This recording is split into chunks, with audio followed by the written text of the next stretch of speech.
Your children are already in debt. Not in 20 years, not after college. Right now.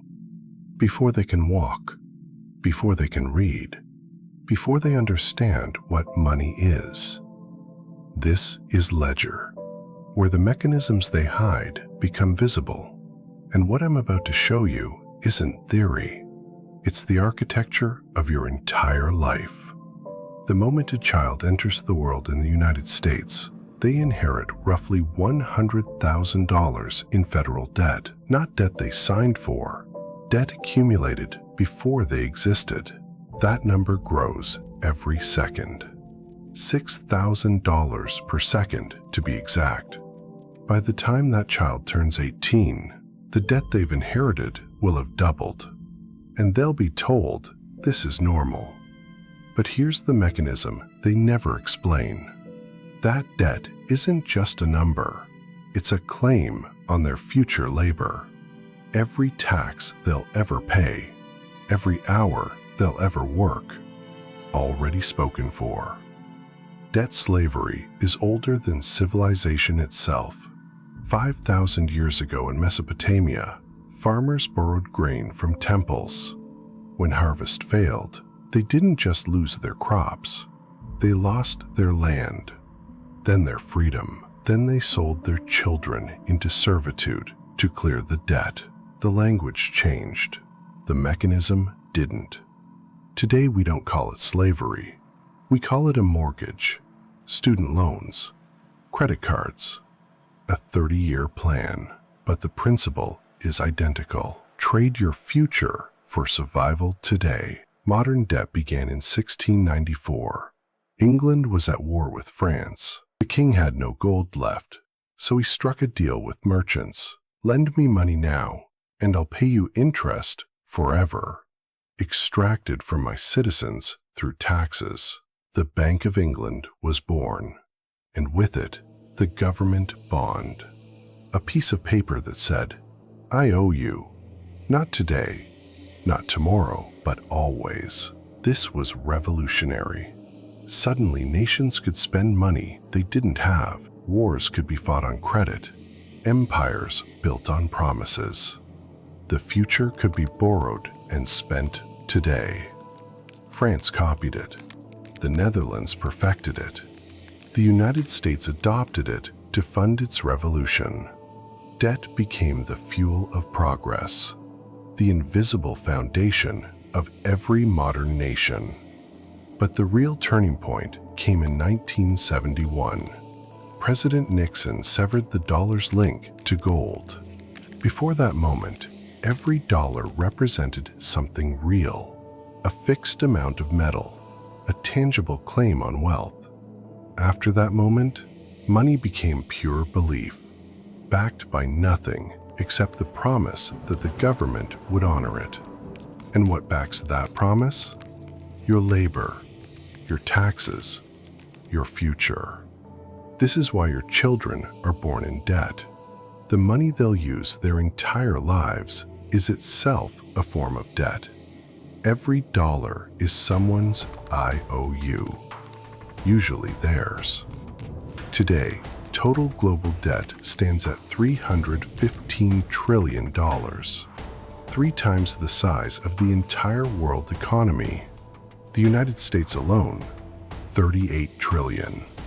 Every child born this year inherits $100,000 of that. But it gets darker. That's just federal debt. Add in household debt, student loans, medical bills, credit cards. The average American graduates college with $30,000 in loans, buys a house with $400,000 in mortgage debt, carries $8,000 in credit card balances. By the time they're 35, the average American owes more than $500,000, and they'll spend the next 30 years paying interest on it. Studies show the average American spends 13 years of their working life just servicing debt, not building wealth, not gaining freedom, just paying interest on money they've already spent. So who decided your children should be born into this? Who sold their future before they had a voice? Politicians point to each other. Democrats blame Republicans. Republicans blame Democrats. But the mechanism transcends politics. It's structural. Here's how it actually works. The government needs money. It issues Treasury bonds. The Federal Reserve buys those bonds by creating new dollars from nothing. Commercial banks take those dollars and lend them to you at interest. You work. You pay taxes. Those taxes fund interest payments on the bonds, which flow to banks and bondholders, who then lend more. The circle never breaks. Your children are born into this loop.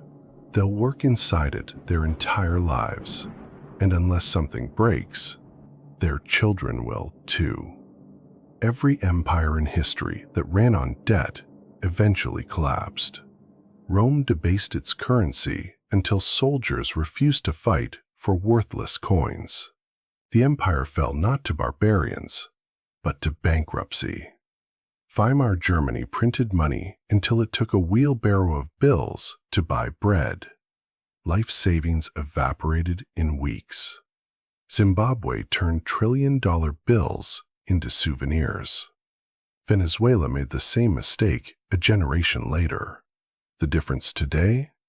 Scale. This isn't one nation collapsing, it's every nation. Interconnected, synchronized, all running the same debt-based system. The Stoics understood something we've forgotten. Marcus Aurelius wrote, "You have power over your mind, not outside events.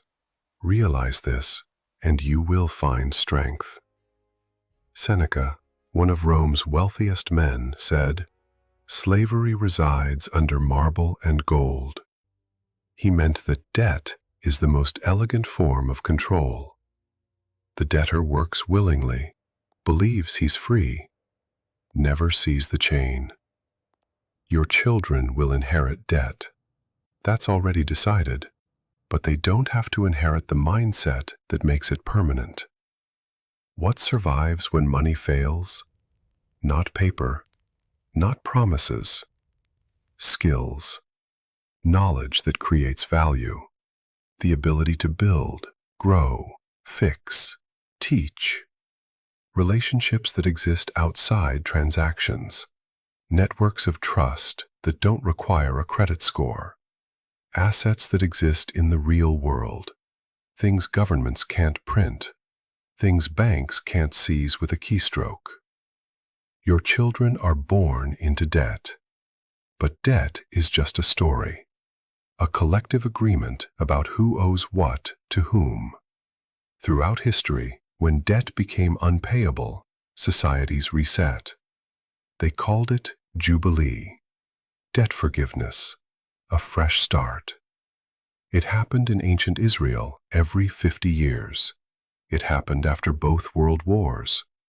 It will happen again. The question is what you build while everyone else is distracted. What you teach your children that schools won't. What you own that exists outside the system. They sold your children's future, but the future isn't written yet. It's being written right now, by you. The debt is real. The mechanism is unbreakable. But you are not the mechanism. You're the person inside it. And the person inside a trap can still choose what they carry out. They sold your children before they were born. Now you know why.